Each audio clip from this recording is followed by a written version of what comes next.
नमस्कार साथियों, स्वागत है आपका बैंकर साथी चैनल में। साथियों, इस वीडियो में हम डिस्कस करेंगे जेआईबी के पेपर 2 की यूनिट 20 जिसका नाम है बैंकिंग ऑपरेशंस। अब बैंकिंग को डिफाइन किया गया है सेक्शन 5 ऑफ बैंकिंग रेगुलेशन एक्ट में। तो बैंकिंग रेगुलेशन एक्ट का सेक्शन 5, बीआर एक्ट का सेक्शन 5 कहता है banking means accepting for the purpose of lending और investment of deposit of money from public, repayable on demand or otherwise, and withdrawable by check, draft and order or otherwise। तो तीन चार criteria इसमें दिए हुए हैं जिसको हम बैंकिंग कहेंगे। तो बैंकिंग का मतलब हो गया कि पहला हो गया इसमें accepting for the purpose of lending और इन्वेस्टमेंट। तो फंड्स एक्सेप्ट करेंगे bank for the purpose of lending ये और इन्वेस्टमेंट। इसके साथ ही वो फंड किसके होंगे, वो डिपॉजिट जो होगा वो किसका होगा, पब्लिक मनी होगा, पब्लिक से एक्सेप्ट करेंगे। और तीसरा क्राइटेरिया है बैंकिंग में रिपेबल ऑन डिमांड होंगे या अदरवाइज होंगे।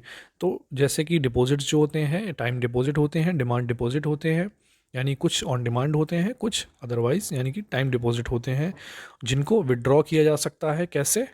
चेक से, ड्राफ्ट से या अदरवाइज, या फिर जो दूसरे इंस्ट्रूमेंट होंगे। तो बैंकिंग की तो ये डेफिनेशन हो गई सेक्शन 5 में जो बीआर एक्ट में। अब इसी एक्ट के सेक्शन 6 में, बीआर एक्ट के सेक्शन 6 में जो बैंकिंग बिजनेस के अलावा जो हमने तीनों चीज़ें यानी कि डिपॉजिट लेना और उसको लैंड करना या इन्वेस्टमेंट के लिए देना, तो इसके अलावा और क्या क्या काम जो है वो बैंक कर सकते हैं, बैंकिंग बिजनेस में क्या क्या एडिशनल चीज़ें आएंगी, तो वो सेक्शन 5 में दिया हुआ है।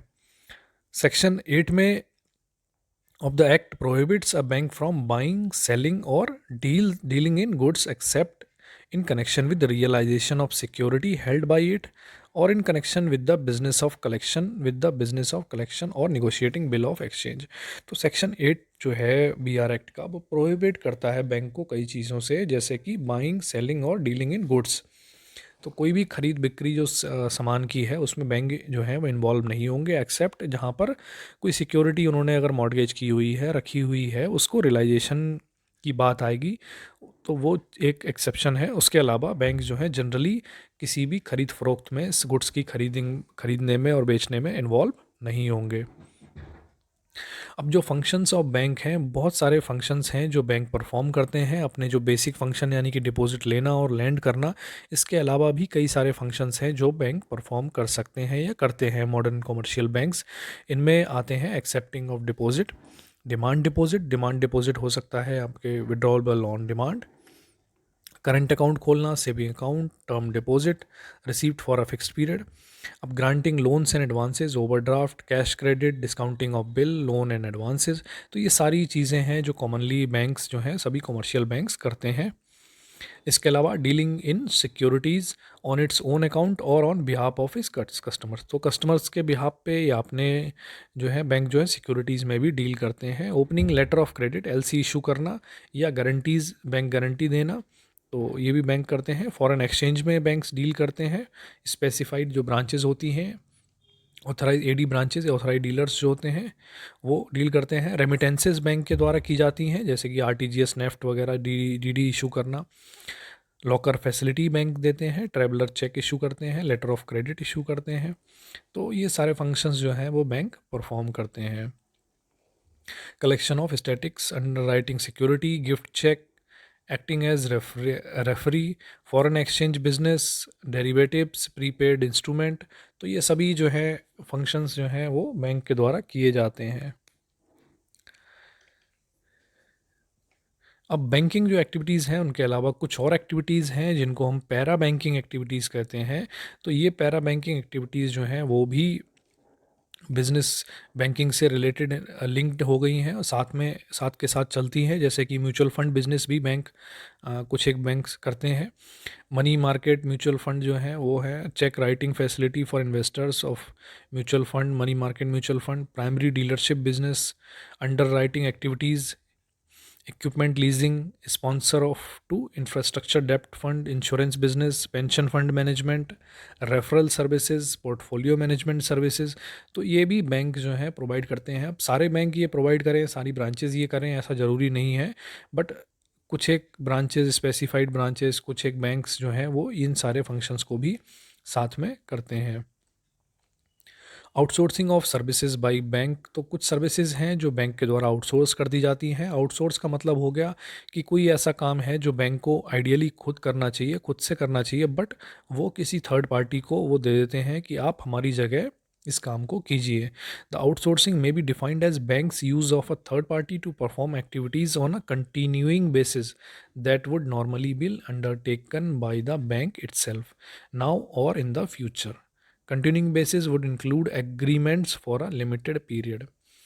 तो इसका मतलब है कि कोई एग्रीमेंट किसी थर्ड पार्टी से बैंक का अगर हुआ है कि कोई पर्टिकुलर फंक्शन है जो बैंक को करना था, बैंक के बिहाफ पे वो थर्ड पार्टी उस काम को करेगी, और उसके लिए कोई एक लिमिटेड पीरियड के लिए कॉन्ट्रैक्ट उनके बीच में हुआ है, एग्रीमेंट हुआ है, तो फिर उसको हम आउटसोर्सिंग कहेंगे। अब आरबीआई की गाइडलाइन जो है बैंकों के लिए, उनमें क्या क्या चीज़ें हैं, क्या स्कोप है उन आरबीआई गाइडलाइंस का, तो वो इंक्लूड करती हैं कि activity that should not be outsource, कौन सी आउटसोर्स नहीं की जाएंगी, ये भी आरबीआई की गाइडलाइंस में मेंशन किया जाता है। Banks role and regulatory and supervisory requirement, risk management practices for outsourced financial services, role of board of director and senior management, ये भी आरबीआई की गाइडलाइंस में होता है। Evaluation of risk, evaluation evaluating the capability of the service provider, outsourcing agreement, confidentiality and security, responsibility of DSA, direct selling agent, recovery agents, DMA, recovery agents, monitoring of outsourced activities, reporting of transaction to financial intelligence unit। तो ये सारी चीज़ें जो हैं ये outsourcing को जो कोई बैंक अगर कोई एक्टिविटीज़ देते हैं आउटसोर्सिंग के लिए, तो उसमें आरबीआई की जो गाइडलाइंस हैं वो इन सभी चीज़ों में लागू होती हैं, इन सभी मैटर्स में। Need for clear formal operating instruction in bank, तो जो भी बैंक में ऑपरेशंस होंगे, काम होंगे, उसके लिए क्लियर इंस्ट्रक्शन होने ज़रूरी हैं। Banks have custody of large amount of cash and other monetary items, physical security factor is involve, hence there are vulnerable to frauds. तो बैंक में जैसे कि फिज़िकली कैश काफ़ी हद तक रहता है, और साथ ही और मॉनेटरी जो आइटम्स हैं यानी कि फ़िज़िकल सिक्योरिटी उसमें इन्वॉल्व होती है, तो उसके लिए फ्रॉड के चांसेस भी ज़्यादा होते हैं। Banks are involve in large number of transactions involving large amount, और काफ़ी सारे जो रेमिटेंसेज हैं बैंक के द्वारा की जाती हैं, ट्रांजेक्शन्स की जाती हैं, चाहे वो कैश की फॉर्म में हो या फिर आरटीजीएस नेफ्ट की फॉर्म में हो, तो अलग अलग तरह की जो काफ़ी सारे नंबर ऑफ ट्रांजेक्शन्स बैंक करते हैं, तो इसीलिए जितना ज़्यादा वो रिस्क करते हैं, तो इसीलिए उनके पास रिस्क भी ज़्यादा है। Bank are involve in transaction that are initiated, recorded and managed at different locations.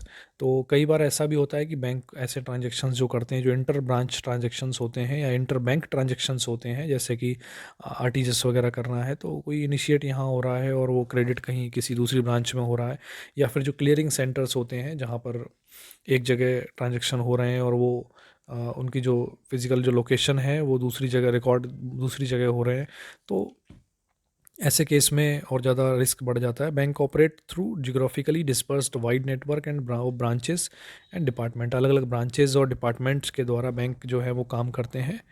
साथ ही non fund based commitment of significant amount भी होते हैं। तो बैंक में क्लियर कट गाइडलाइंस होना सभी चीज़ों के लिए ज़रूरी है, क्योंकि इतने तरह के एक्सपोजर्स हैं बैंक के, इतनी तरह की रिस्क जो हैं इन्वॉल्व हैं इसमें, जैसे कि ट्रांजेक्शन से रिलेटेड हैं, फिज़िकल सिक्योरिटी से रिलेटेड हैं, और अलग अलग ब्रांचेस से बैंक डील कर रहे हैं, जोग्राफिकल लोकेशंस अलग अलग होती हैं ट्रांजेक्शन्स की कई बार, और non fund based commitment banks के काफ़ी होते हैं जिसमें सिग्निफिकेंट अमाउंट इन्वॉल्व होता है, तो इसीलिए बैंक में क्लियर ऑपरेटिंग इंस्ट्रक्शन होने ज़रूरी हैं।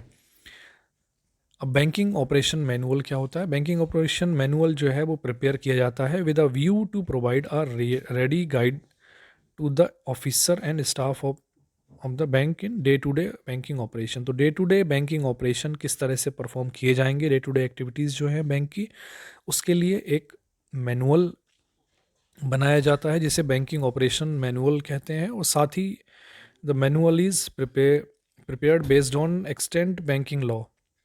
The manual is prepared based on extant banking law practices and is a attempt to provide guidance to the front office functionaries in the banking operation of the bank.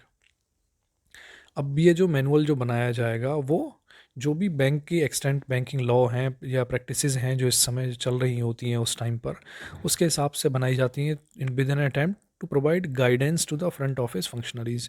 तो जो भी लोग involve हैं front office में, जो लोग directly जो customer से डील कर रहे हैं या जो एक्टिविटीज़ परफॉर्म कर रहे हैं, उनको एक गाइडेंस देने के लिए, ताकि उनको पूरी जानकारी रहे उन्हें किस सिचुएशन में किस तरह से काम करना है। A banking operation manual helps you get the very best out of each employ.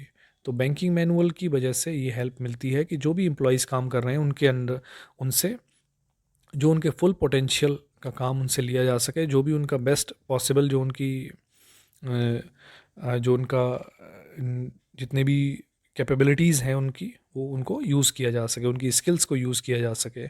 It also help to ensure that each one knows not only their duties but also the policies, product and how to do things the right way।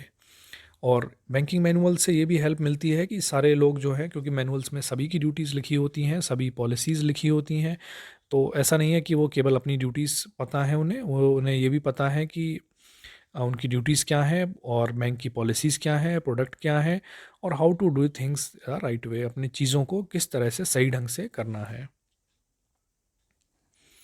तो साथियों, इस video में इतना ही था। Video अगर आपको पसंद आया हो तो इसे लाइक करें, साथ ही शेयर करें हमारे सभी बैंकर साथियों के साथ जो जेआईबी एग्ज़ाम देने जा रहे हैं। तो मिलते हैं साथियों नेक्स्ट वीडियो में। Thank you.